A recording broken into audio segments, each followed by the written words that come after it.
දැන් මේ දවස්වල තියෙන වෛරල්ම වීඩියෝ එක තමයි YouTube එකේ කන්නෝරුයි සිරිදම්ම හාමුදුරුවෝ. ඇත්තටම හාමුදුරුවන්ගේ බණ හොඳයි. මාත් බණ ඇහුවා. නමුත් මම කල්පනා කරේ ලංකාවේ මිනිස්සු මේ තරම් ඇඩික් වෙන්නේ. ඒ කියන්නේ මේ තරම් හාමුදුරු තවත් ඉන්නවනේ. පන්සල්වලත් හාමුදුරුවෝ ඉන්නවා. එතකොට ආරණ්‍ය සේනාසනවලත් ඇත්තටම පන්සල් වලට වැඩිය හොඳ හාමුදුරු ගොල්ලෝ ඉන්නවා. මස් මාළුවත් කන්නේ නැති, ගෑනු දිහා බලන්නේ නැති, බිම බලාගෙන ඇවිල්ලා දානේ මේ වළඳන ඒ හාමුදුරු තමයි ඔය හරියටම සීල් රකින්න හාමුදුරු මම දකින්න විදියට ආරණ්‍ය සේනාසන වල ඉන්න හාමුදුරු පන්සල් වල ඉන්න හාමුදුරන්ට වඩා. එතකොට එහෙම හාමුදුරුවෝ ඉන්නවා. නමුත් දැන් මේ YouTube හරහා ලංකාවේ මාරතයක් වෙලා තියෙන්නේ. කවුරු හරි හාමුදුරු නමක් හෝ ඒවා මොනවාරි පුද්ගලයෙක්ව මූලික කරගෙන යම්කිසි කාලයකදී කාලෙන් කාලෙට මාර විදියට ඇඩික් කරන මිනිස්සු මේ YouTube කරන්න සල්ලි හම්බ කරලා දෙන්න. හාමුදුරුවෝ කියලා එනවා.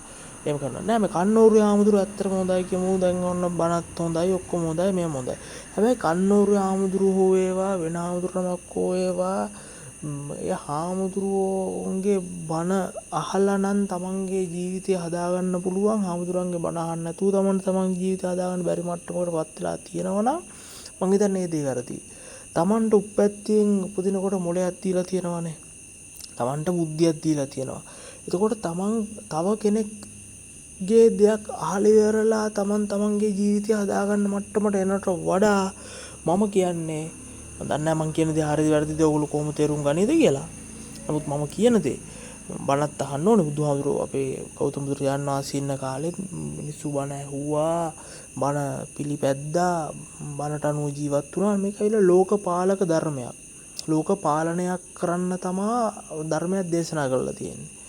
පන්සිල්පද 5ක් එක යන මේකක් තමයි මේක තියෙන්නේ.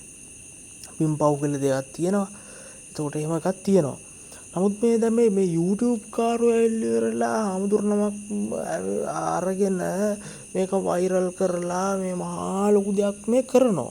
මහත් මේ බලාගෙන ඉන්දියා. එතකොට මිනිස්සු උනාට පස්සේ මම නම් දකින දේ තමන් තව කෙනෙක් කියන දෙයක් අහලා තමන්ගේ ජීවිතේ හදාගන්න කලින් තමන්ට මොලයක් දීලා තියෙන ඒ මොලෙන් තමන් දැනගන්න ඕනේ මම කොහොමද සමාජ ජීවත් වෙන්නේ. මම වැඩට ගිහිල්ලා මිනිස්සුත් එක්ක කතා කරන්නේ කොහොමද, විනය ගීතක් රිදෙන්න තියෙන කතා කරන්නේ කොහොමද, ප්‍රශ්නයක් ඇති වෙන්න නැති වෙන කතා කරන්නේ කොහොමද, ප්‍රශ්නයක් නොවි ජීවත් වෙන්නේ කොහොමද, බස් එකක යන්නේ කොහොමද. ඒ දේවල් ඒක තමයි තමන්ට දීලා තියෙන මොලෙන් පාවිච්චි කරලා වැඩ කරන්න ඕනි කියන්නේ ඒකටයි. අන්න ඒ දේ හදාගත්තා නම් තමන්ට ඊට වඩා ගමනක් යන්න පුළුවන්. කාලෙන් කාලට